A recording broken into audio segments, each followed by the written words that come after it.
الحمد لله وحده والصلاة والسلام على من لا نبي بعد. وبعد فإن خير الحديث كتاب الله وخير الهدي هدي محمد صلى الله عليه وسلم وشر الأمور محدثاتها وكل محدثة بدعة وكل بدعة ضلالة وكل ضلالة في النار.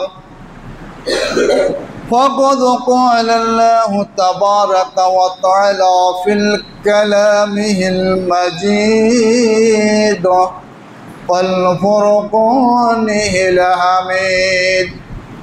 أعوذ بالله من الشيطان الرجيم. بسم الله الرحمن الرحيم. يا أيها الذين آمنوا اتقوا الله حق تقاته ولا تموتن إلا وأنتم مسلمون.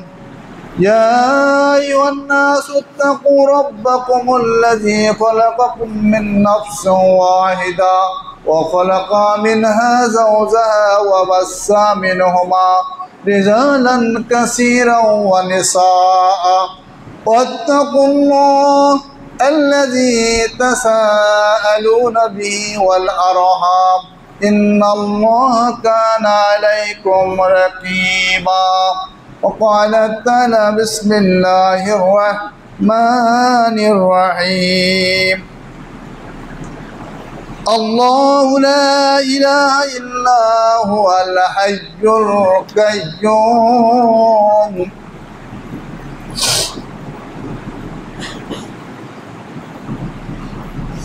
لا تأخذه سنة ولا نوم له ما في السماوات والأرض من ذا الذي يشفع عنده إلا بإذنه يعلم ما بين أيديهم ومن خلفهم وما خلفهم ولا يحيطون بشيء من علمه إلا بما شاء وسع كرسيه السماوات والأرض وهو العلي العظيم. وقال تعالى بسم الله الرحمن الرحيم. إنا هديناه السبيل إما شاكرا وإما كفورا. وقال النبي الأمين صلى الله عليه وسلم كل أمتي يدخلون الجنة إلا من أبى. قيل من أبى يا رسول الله؟ قال من أطاعني فقد دخل الجنة وقد عصاني فقد أبى أو كما قال عليه الصلاة والسلام. মুআজ্জাজ মোহতারাম উপস্থিত সম্মানিত হাজরিন, শুরুতেই প্রশংসা করি সেই মহান রবের, ঠিক যে রবকে লক্ষ্য করে, যে একক স্রষ্টাকে লক্ষ্য করে আমরা সকল কাজকর্ম ফেলে রেখে ঝামেলাকে এড়িয়ে পৃথিবীর সর্বশ্রেষ্ঠ স্থানে উপস্থিত হওয়ার নিয়ত করে উপস্থিত হয়েছি। যিনি আমাদেরকে উপস্থিত হওয়ার তৌফিক দান করেছেন সেই স্রষ্টার শানে প্রথমে হামদ জ্ঞাপন করি, সবাই বলি আলহামদুলিল্লাহ। দ্রুত সালাম বর্ষিত হোক সর্বশ্রেষ্ঠ মানব মুহাম্মদুর রাসূলুল্লাহ সাল্লাল্লাহু আলাইহি ওয়াসাল্লাম। সম্মানিত হাজিরিন, অনেক দিন পরে আসা পড়ে, সেজন্য অনেক কথা জমা হয়ে যায়, তারপরেও ব্যারিকেড থাকে, এর মধ্যে শেষ করতে হবে। যাই হোক, আলহামদুলিল্লাহ, আপনারা সকলে ভালো আছেন ইনশাআল্লাহ? আলহামদুলিল্লাহ। যদিও প্রায় 1 বছর পর এসেছি, 1 বছরের মধ্যে অনেক পরিবর্তন দেখা যাচ্ছে। বিশেষ করে মসজিদের এবং মসজিদের আশপাশ। এর সাথে সাথে অন্যগুলো পরিবর্তন হয়েছে কিনা আমার চাইতে আপনারা ভালো জানেন। মুসাল্লিদেরকে পরিবর্তন হয়েছে কিনা, মুসাল্লি নতুন হয়েছে কিনা, মসজিদ যেমন সুন্দর হয়েছে মুসাল্লিদের ইমান সুন্দর হয়েছে কিনা আপনারা ভালো জানেন। মুসল্লির সংখ্যা বাড়ছে কিনা সেটাও আপনারা ভালো জানেন। তারপরও নিবেদন আবেদন এই কমিটি কর্তৃপক্ষ যারা আছেন, মসজিদ যেমন সুন্দর করার দায়িত্ব, অনুরূপভাবে মহল্লা দাওয়াতের কাজের মাধ্যমে মুসাল্লিদের নামাজে আনার দায়িত্ব মোটামুটি বটে। এর সাথে সাথেই ছোট ছোট ছেলে মেয়ে সহ বয়স্কদের শিক্ষা দেওয়ার ব্যবস্থাও করা থাকা লাগবে অবশ্যই। সেটা আছে কিনা জানি না, যদি থাকে আলহামদুলিল্লাহ, না থাকলে এটা কর্তৃপক্ষের কাছে আমার আকুল আবেদন, এটা যেন করা হয়।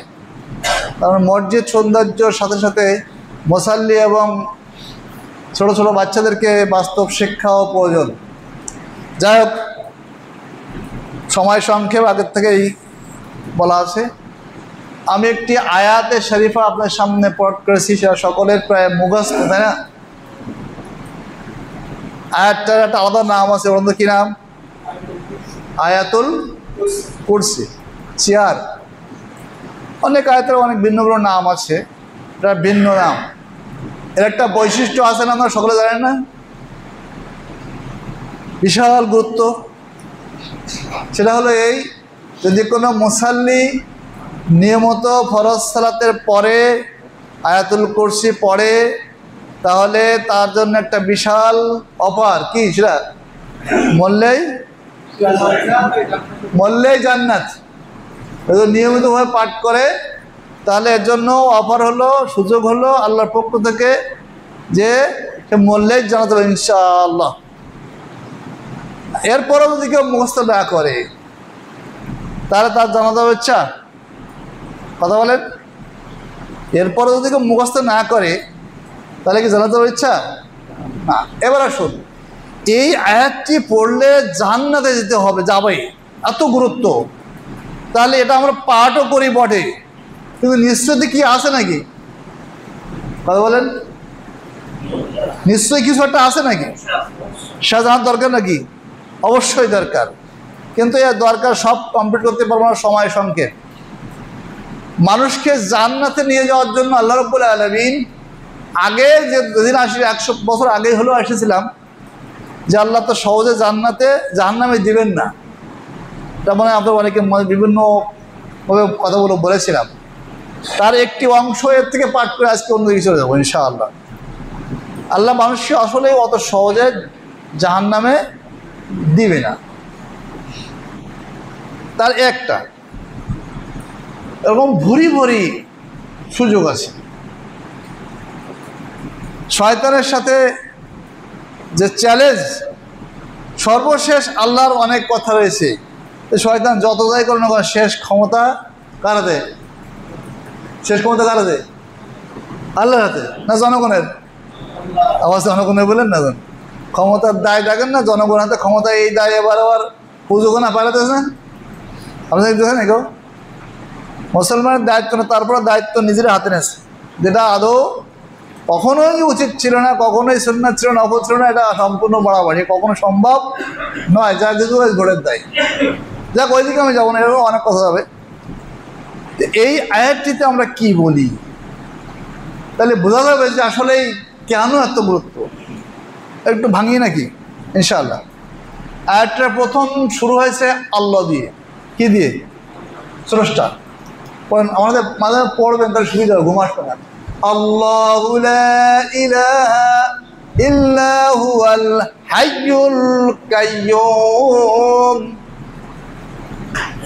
আল্লাহ, তিনি আল্লাহ, হুয়াল হাইয়ুল কাইয়্যুম, তিনি চিরঞ্জীব এবং বিশ্ব চলাচলের ধারক।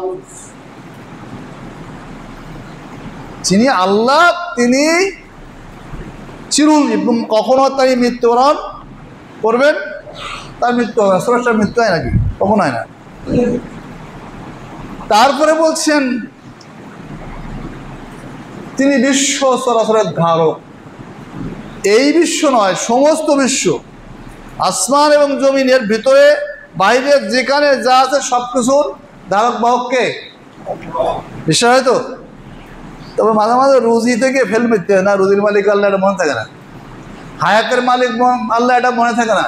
যখন অসুস্থ হয়ে যায়, অসুস্থ হবেন এটাও বরকত, অসুস্থ হওয়াটাও আল্লাহর পক্ষ থেকে একটা নিয়ামত, এটাও জান্নাতে নিয়ে যাওয়ার একটা পথ। কারণ একটা মানুষ যখন অসুস্থ হয়ে যায় তখন আল্লাহর পক্ষ থেকে একটা পরীক্ষা হয়, এই পরীক্ষা যদি ধৈর্য ধারণ করে তাহলে সে পাশ করে যাবে। এমনকি বলা হয়েছে যে ওই অসুস্থ লোকটার হয়তো অনেক পরীক্ষার মধ্যে সর্বশেষ পরীক্ষা এটা হতে পারে মানুষ তওবা করার সুযোগ পায়। কথা বলেন নাই? ডাক্তার যদি কোনোভাবেই ফেরত দেয় যে রোগের হবে টবে না, বাংলাদেশ, ভারত, চেন্নাটিনা যে যাই বলেন, যেখানে বলেন না, সব জায়গায় ফিরে দেয় আর হবে টবে না, তাই না? তখন ওই লোকটা সর্বশেষ কোথায় ফিরে আসে? মসজিদে, এবং আল্লাহর পরে তাওয়াক্কুল করে, তাই না?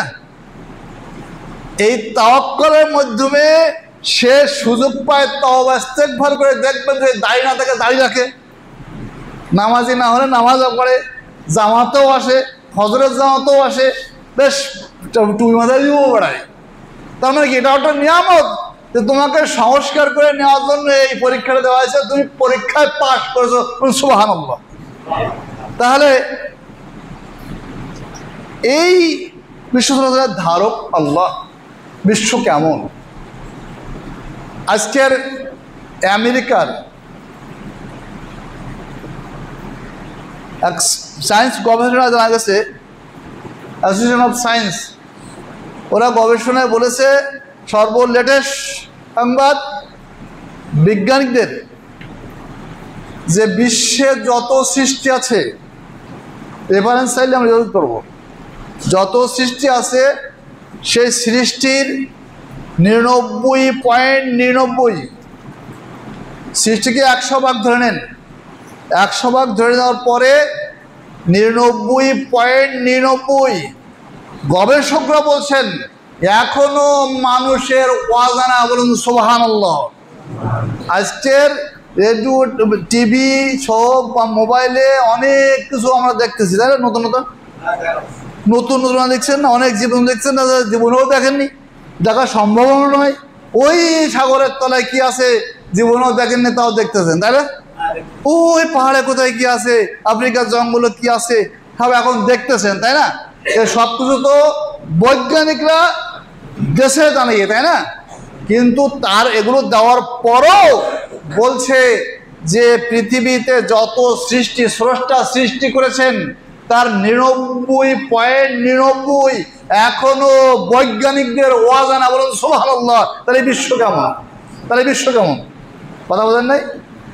এত কিছু জানি, এরপরও আল্লাহ আমাদেরকে খাটো করে বলেছেন এত কিছু জানি, তাই এত কিছু গবেষণা দিচ্ছে, তারপরও বলছে যে ওয়ামা উতিতুম মিনাল ইলমি ইল্লা কালিলা, আমি মানুষকে সামান্য জ্ঞান দিয়েছি। এটা স্বীকার করেছে গবেষকরা, আমরা স্বীকার করি না। আমরা দুই এক কথা পড়লেই মনে করি অনেক কিছু জানি। কথা বলেন নাই? আর গবেষকরা বলতেছে যে আল্লাহ যে বলেছেন ওয়ামা উতিতুম মিনাল ইলমি ইল্লা কালিল, মানুষকে সামান্য জ্ঞান দেওয়া আছে, সেটা বৈজ্ঞানিকরা প্রমাণ করে বলছে যে আমরা যত সৃষ্টি আছে তার 99.99 ভাগ আজও বের করতে পারি। সুবহানাল্লাহ। সেই বিশ্ব স্রষ্টাকে আল্লাহ। আরে সব কিছু নিয়ন্ত্রণ ধারককে আল্লাহ। কত কঠিন জিনিস। আমরা ক্ষত্র কি জানি, মানে কি না জানি, গর্বে একেবারে লেস করলে কাটে না, মাথা হাতে পায় না, এরকম একটা অবস্থা হয়ে যায়। সেই আল্লাহ। এরপরে বলছেন, সব কিছু এত ব্যাখ্যা বিস্তারিত করবো না,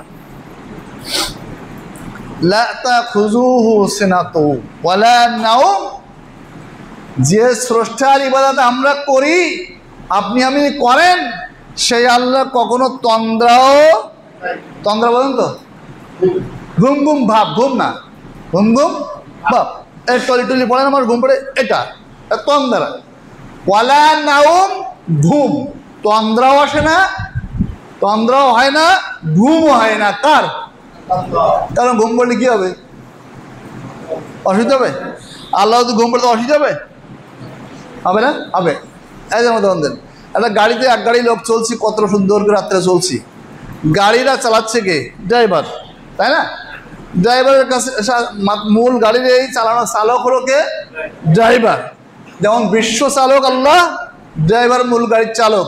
এবার আমরা সবাই ঘুম পড়লে কোনো সমস্যা নেই, গাড়ির যাত্রী সবাই যদি ঘুম পড়ে সমস্যা? কোনো সমস্যা না। কিন্তু ড্রাইভার যদি ঘুম পড়ে গাড়ি খাওয়া যাবে না। ওই জন্যই স্রষ্টা ঘুম আসেও না, ঘুম পড়েও না, সেই স্রষ্টা। অতএব এই ঘুম পড়ে না কেন সেটা প্রমাণ আরেকটা আয়াত দিয়ে বলা যায় যে আল্লাহু সামিউন বাসির, আল্লাহ সব কিছু শোনেন এবং দেখেন। যদি এখন ঘুম পড়ে দেখতে হবে, এজন্যই তার ঘুম নেই। আল্লাহ কোনো ঘুমও নাই, ঘুম আর তন্দ্রা আমাদের। এজন্য ওই ঘুম ভাঙানোর জন্যই তো ফজরের সময় মুয়াজ্জিন সাহেব বাড়তে সব ধরনের কি বলে বলেন তো? আসসালাতু খায়রুম মিনান নাউম। ওই যে লা তাখুযু সিনাতু ওয়ালা নাউম, নাউম মানে কি? ঘুম। মানুষ তোমরা তো ঘুম পড়েছো, ঘুম পড়ে না। ঘুমের চাইতে কি উত্তম? নামাজ উত্তম। সেই জন্য আল্লাহ ঘুমান না, আল্লাহ তো নামাজ নাই। আল্লাহ নামাজ আছে, আমাদের নামাজ আছে, সেজন্য ওখানে ওটা বলা হয়েছে। নাম ব্যাখ্যা দিলাম। তাহলে আল্লাহ তন্দ্রাও আসে না, ঘুম আসে না। এরপরে সব কিছু দেখেন, বোঝেন। এবার আমার প্রশ্ন হলো, যদি কেউ পাপ করতে চান, অন্যায় করতে চান, দুর্নীতি করতে চান, তাহলে আল্লাহ চোখকে ফাঁকি দিয়ে করেন, আপত্তি নেই, আছে? পারবেন কেউ? আল্লাহ চোখকে ফাঁকি দিয়ে করা যায় না, কিন্তু আমাদের মনে থাকে না। আল্লাহকে যত ভয় করি তার চাইতে আমরা মানুষকে বেশি ভয় করি। কি বিষয় মানে না? তারা আমরা যদি গা ফুলে আমি আল্লাহ ছাড়া কারোর ভয় করি না, যখন গা ফুলে বলে না। কিন্তু প্রকৃতপক্ষে কোনো কোনো ক্ষণে দেখা যায় আল্লাহ চাইতে মানুষকেও মানুষ বেশি ভয় করে, আলেমকেও ভয় করে, ইমাম সাহেবকে ভয় করে, অন্ধকারের চাইতে আলোকে বেশি ভয় করে, আল্লাহ চাইতে আলোকেও বেশি ভয় করে, আলোকেও ভয় করে। যারা রাত্রে ওয়াকাজ করে এরা দিনে করে না কেন? কথা বলেন। দিনে দেখতে পাবে, তাই না? তাহলে রাত্রে আল্লাহ দেখতে পাবে, রাত্রে পায় আল্লাহ, রাত্রেও পায়, দিনও পায়। কিন্তু আমি যখন রাত্রে যাচ্ছি তখন এইভাবে যাচ্ছি যে মানুষজনও দেখতে না পায়, তার মানুষ রাত্রে দেখতে পায় না। তাহলে দিনকে ভয় করে, কিন্তু রাত্রে আল্লাহকে ভয় করে, এটা কেউ মনে করে না। তাহলে আল্লাহ যে রাত্রে দেখতে পায় এটা মনে থাকে না, মানুষ দেখতে পায়। হঠাৎ তো চলতেছে পথে, বহু আপনাদের মনে নজরে পড়তে পারে, একটা লোক কাপড় তুলতেছে, পোশাক করবে, এই হুজুর এসে আর করে না, বসে না। দেখেছেন কোন খেলবে? কেন? ওজন ইমাম সাহেব এই দায়িত্ব পেশাব করতে বসলে কেমন হয়, তাহলে ইমাম সাহেব ভয় আর বসে নাই, বুঝেছেন? এরকম হাজার হাজার উদাহরণ দেওয়া যাবে। দেখ, আল্লাহর ভয়ে আমাদের কিভাবে করতে হবে এটা হিসাব করতে হবে। নাউম। আচ্ছা, এরপরে আসেন নাউম লাহু মাহফিস সামাওয়াত। এই আমরা যা দেখতে পাই আর যা পাই না, সব কিছু দেখতে পান? আমরা সব কিছু দেখতে পাই, যতই যন্ত্র থাক সব দেখা যায় না। কারণ আমাদের চোখ সব কিছুর বাইরে, আমাদের সব কিছুর বাইরে, আমরা আল্লাহকেও দেখতে পাই না। তবে আল্লাহকে একসময় দেখতে পাবো না। কখন? কবরে গে, জান্নাতে যে। কিন্তু আপনারা যে বলেন যে আবু হানিফা 100 বার দেখিছে, কেউ বলে না? এরকম লোক আছে কি? এরকম লোক আছে না? আবু হানিফা আল্লাহকে 100 বার দেখেছে। যে লোকটা বলেছে আল্লাহকে 100 বার দেখেছে, ওই লোকটা আবার হজ করে বলে কি আল্লাহ নিরাকার। কি বললেন? আল্লাহ নিরাকার, কিন্তু আবু হানিফা মজুদ্দিদে এমনভাবে বলেছে আবু হানিফা 100 বার দেখেছে, তো নিরাকারটা দেখলো কি? আল্লাহ নিরাকার দেখলো কি? এত বাজে ওয়াজও দুনিয়াতে আছে। যাক, ওটা অধিক দিন আমি যেতে পারবো না, আমার সময়ের বাধা, আমি সময় খুব কম করবো। তাহলে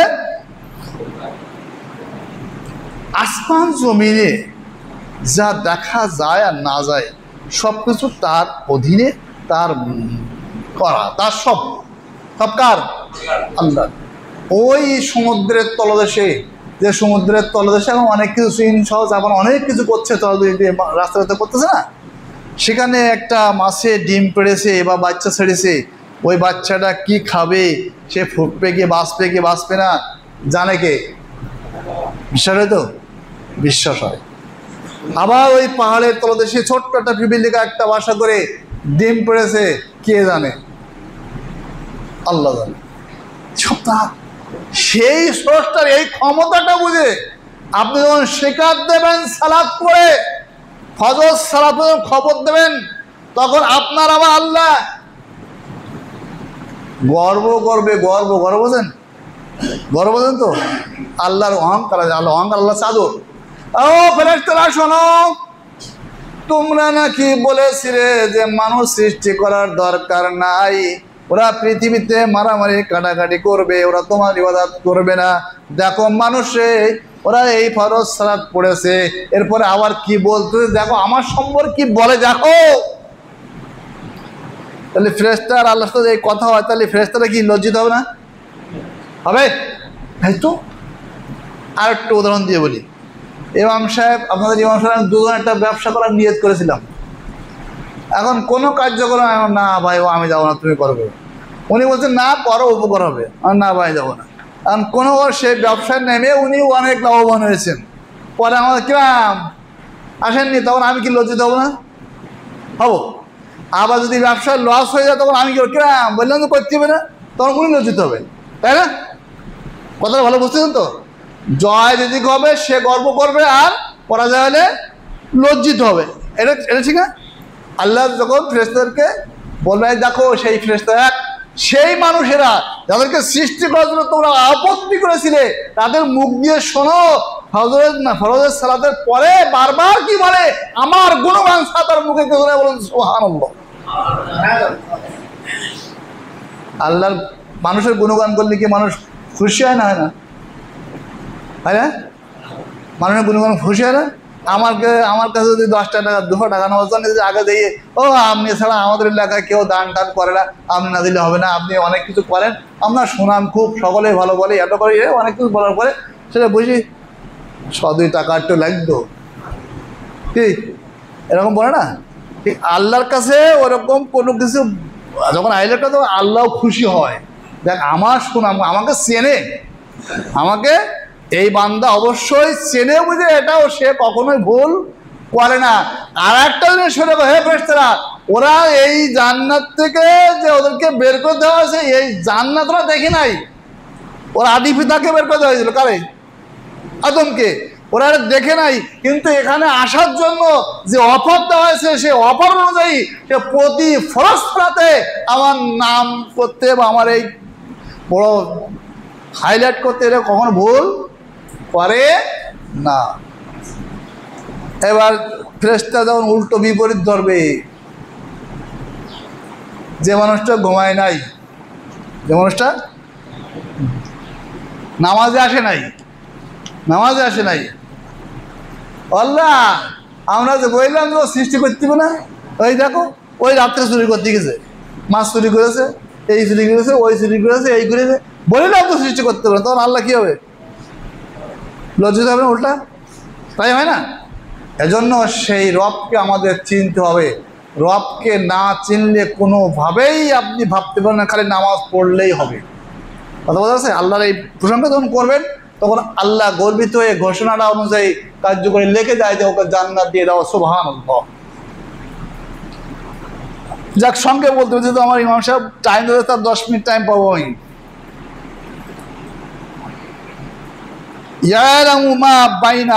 আচ্ছা, মানজাল্লাযী ইয়াশফাউ, কেউ সুপারিশ করতে পারবে না। কে সুপারিশ করবে? এত পাওয়ার কি আল্লাহর সামনে? আল্লাহর যে পাওয়ার, তার সামনে যাওয়ার ক্ষমতা কারণ নাই, আছে কি? নাই। তারপরে তবে আল্লাহ যাকে অনুমতি দিবেন, কাকে অনুমতি দিবেন? হাদিস অন্য সাইড দিয়ে বোঝা যায় যে মুহাম্মদুর রাসূলুল্লাহ সাল্লাল্লাহু আলাইহি ওয়াসাল্লামকে অনুমতি দিবেন। কি বলবো বলো? মোহাম্মদ কোনো কথা বলতে পারবে না, আপনাকে কোনো কথা বলতে পারবে না। কি করবে? সিজদায় সিজদা পড়বে না, সিজদায় পড়ে যাবেন।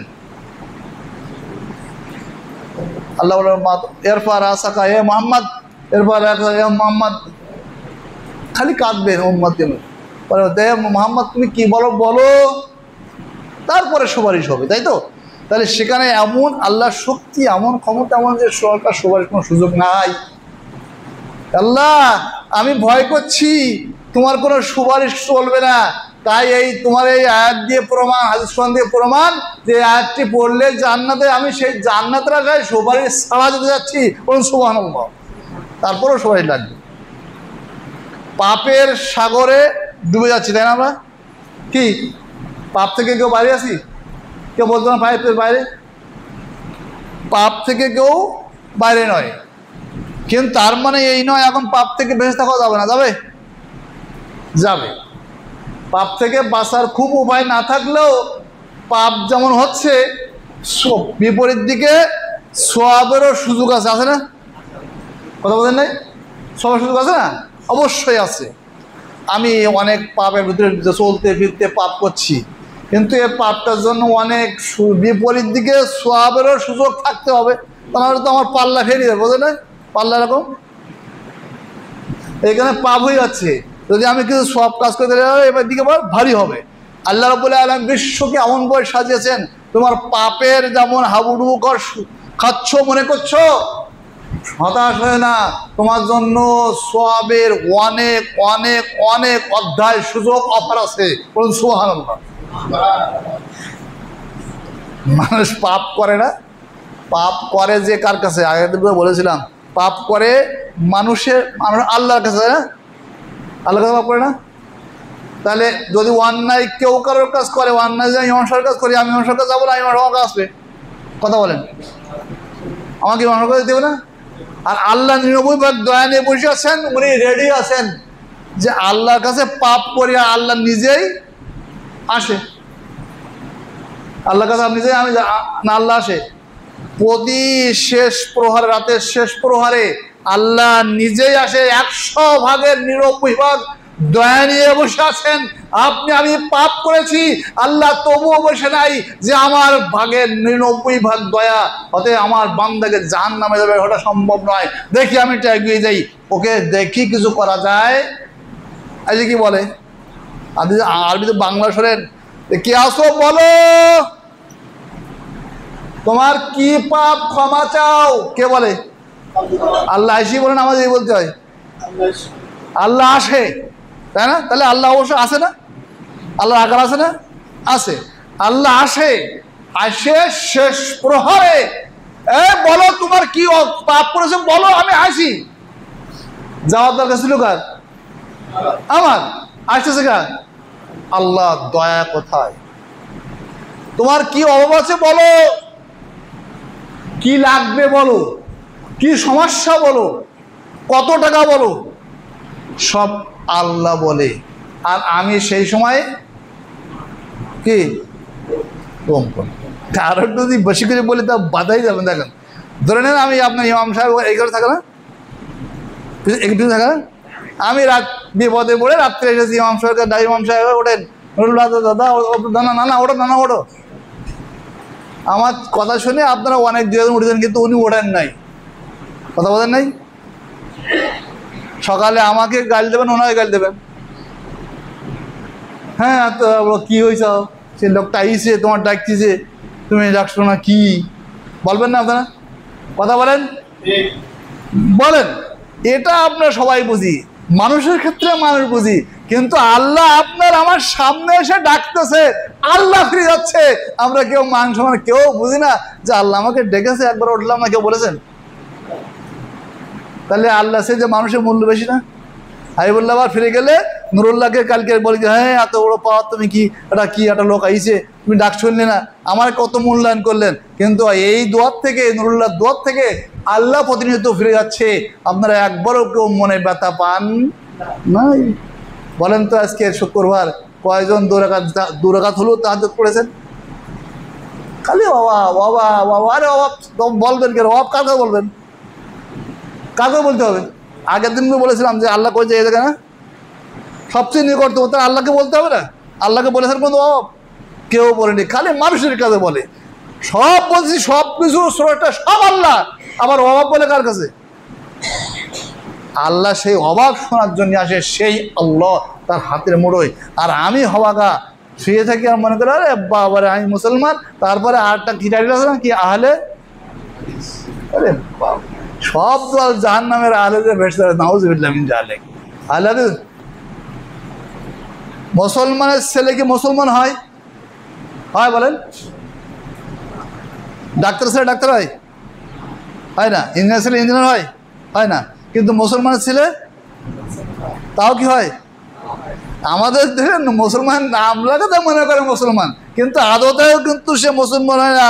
কোন সন্তান যদি ইচ্ছাকৃত এক ওয়াক্ত সালাত ইচ্ছাকৃত নষ্ট করে, ও কিন্তু মুসলমান নয়। ইচ্ছাকৃত কোন মানুষ যদি এক ওয়াক্ত সালাত ইচ্ছাকৃত নষ্ট করে, ও মুসাল্লি না। আর আমাদের দেশে জমায়েশি মুসাল্লি হয়, কি বলেন? শুধু জমায়েশি বলে মুসাল্লি, 5 ওয়াক্ত 4 ওয়াক্ত 8 ওয়াক্ত পড়ে ও মুসাল্লি না, ও জানাজা পড়া নিষেধ। এত শক্ত কথা বললে হবে? কঠিন জিনিস। এজন্য আমরা তো সাজু আজ মুসলমানের ছেলে মুসলমান, মুসলমানের ছেলে, এটা হবে না, কখনো নয়। সেজন্য আমাদেরকে হিসাব করে চলবে আল্লাহ স্রষ্টা কেমন, আমার কীভাবে চলা উচিত। আপনি স্পষ্ট জেনে রাখবেন যে আমাকে সৃষ্টি করা হয়েছে কি নামাজের জন্য? বলেন, নামাজের জন্য? কে বলুন নামাজের জন্য সৃষ্টি করে নাকি? নামাজের জন্য সৃষ্টি করেছে না। কি জন্য? ইবাদতের জন্য, গোলামিত্ব করার জন্য, গোলাম হিসেবে থাকার জন্য। পৃথিবীতে আমি থাকবো কিভাবে? গোলাম। যে আল্লাহ গোলামের গোলামকে ডাকে, গোলাম ডাক শোনে না, আপনি কি করে ভাবেন যে আমি গোলাম? কথা বলেন না, ভাবতে পারেন আমি গোলাম? মালিক যদি গোলামকে ডাকে আর গোলাম ডাক শোনে না, ও গোলাম চেকবে? কখনোই আপনি বলতে পারেন না আমি গোলাম। এজন্য সেই আল্লাহ কাছে আমরা লাউ। এরপরে এসে ইয়ালামা বাইনা আইদিহিম ওয়া খালফাহুম, তিনি তার সামনে সম্মুখে যা কিছু সব ইয়ালাম, তিনি জানেন। গোপন করা যাবে কিছু? আল্লাহ গোপন করা যায় কিছু? কোনো কিছুই কখনো গোপন করা যাবে? এটা মাথায় রেখে কাজ করতে হবে, এটা মাথায় রাখেন, এটা মাথায় রাখেন। কোনো কিছুই কখনো গোপন করা যাবে না। সময় সংক্ষেপ, আমি শুধুমাত্র লঙ্ঘ দিচ্ছি। ওয়ালা ইউহিতুনা বিশাইইম মিন ইলমি, তাকে একটু ক্লান্ত করে না। ও ওয়ালা ইউহিতুনা বিশাইইম মিন ইলমি ইল্লা বিমা শাআ, তাকে কোনো আল্লাহ কোনো এলেম কাউকে দেন না, ইলমিহি ইল্লা মা শাআ, তবে যাকে ইচ্ছা তাকে। অধিক জ্ঞান কারো দেন না। আমারও না, আমার কারো জ্ঞানের মালিক কিন্তু নিজে হতে পারে না। কেউ হাফেজ হয় না, কে বানায়? আল্লাহ। ইল্লা মা শাআ, আল্লাহ, আল্লাহ যাকে ইচ্ছা তাকে তাই বানায়। এজন্য এরপরে বলছেন যে ওয়াসিয়া কুরসিউস সামাওয়াতি ওয়াল আরদ, আল্লাহ চেয়ার কত বড়, আসমান জমিন, ও সে বড় ব্যাপক। ও ব্যাখ্যা দিলে আরো সময় লাগবে, বলতে যাচ্ছে। সেখানে আল্লাহর আরশের পরে আল্লাহ আছেন। তাহলে যিনি এই সব কিছু, আমি যদি চেয়ার, আপনি যদি চেয়ারের পরে থাকেন, তো চেয়ারের তলায় কী হবে জানতে পারবো না? আমি চেয়ারে বসে গেলাম, চেয়ার তলায় বেড়ালে এরকম পায়ে করে না খট্ট করে, একটা ঘুনু যদি খুনগুন ডাকে জানতে পারবো না? তা আল্লাহর এই চেয়ার আমরা আছি, চেয়ার তার আসমান জমিন ব্যাপী, এখানে কিছু হলে আল্লাহ জানতে পারবো না? এটাই ধারণা সব নিতে হবে। তারপরে এগুলো সব আমি শেখার দিচ্ছি যে সেই আল্লাহর ইবাদত করি। আচ্ছা, এরপরে ইবদুমা, তাকে কেন ক্লান্ত করে না, এটা হেফাজত করতে। এই সমস্ত বিশ্বের সব কিছু আল্লাহর হেফাজত করতে আল্লাহ সামান্য ক্লান্তিও আসে না। আমি একটু কাজ করে বাপরে বাপ, ওয়াল আলিউল আজিম, সর্বোচ্চ এবং মহামহিময়। এই কথা শেষ কথা আমি খুব সংক্ষিপ্ত, অর্ধেক ছেড়ে দিচ্ছি। আমি হয়তো আমার আগে থেকে বলা হয়েছে, অনেক কথা বলবে। এরপরে একটা হাদিস পড়েছি, সেটা হলো এই যে কুল্লু উম্মতি ইয়াদখুলুল জান্নাহ। আসলে আমাদেরকে জান্নাতে নেওয়ার জন্য আল্লাহ যেমন অফার আছে, রসুল সাল্লাল্লাহু আলাইহি সাল্লামের মাধ্যমেও অফার দিয়েছেন যে প্রত্যেক উম্মত কোথায় যাবে? কুল্লু উম্মতি ইয়াদখুলুল জান্নাহ, প্রত্যেক উম্মত জান্নাতে যাবে। বলেন সুবহানাল্লাহ। আমরা উম্মতের মধ্যে নামাজ না পড়ে উম্মত হবো? নামাজ না পড়ে কি উম্মত হতে পারবো না? অতএব আমাকে সুন্নতের পাবন্দ রসুল, ইয়া রাসূলুল্লাহ কিলামান আবা, ইয়া রাসূলুল্লাহ, ইয়া রাসূলুল্লাহ, আবাকে বললো যে হাদিসকে অস্বীকার করে, হাদিস মানে না, হাদিস শোনে না, পরে কোনো কিছু আমল করে না, ও হলো আবা। জন্য আমাদেরকে আল্লাহ রাব্বুল আলামিন জানার আরও অনেক কথা ছিল, আরও যদি কোনো শুধু এখান থেকে আবার হবে ইনশাআল্লাহ। তো আমাদের কাছে আকুল আবেদন যে সৃষ্টি ভাবে আমরা যেভাবে চলছে, আমাদের বয়স সীমা প্রায় অধিকাংশ শেষ মুহূর্ত, যদিও বলা যাবে না, যে কোনো মুহূর্তে শেষ হতে পারে।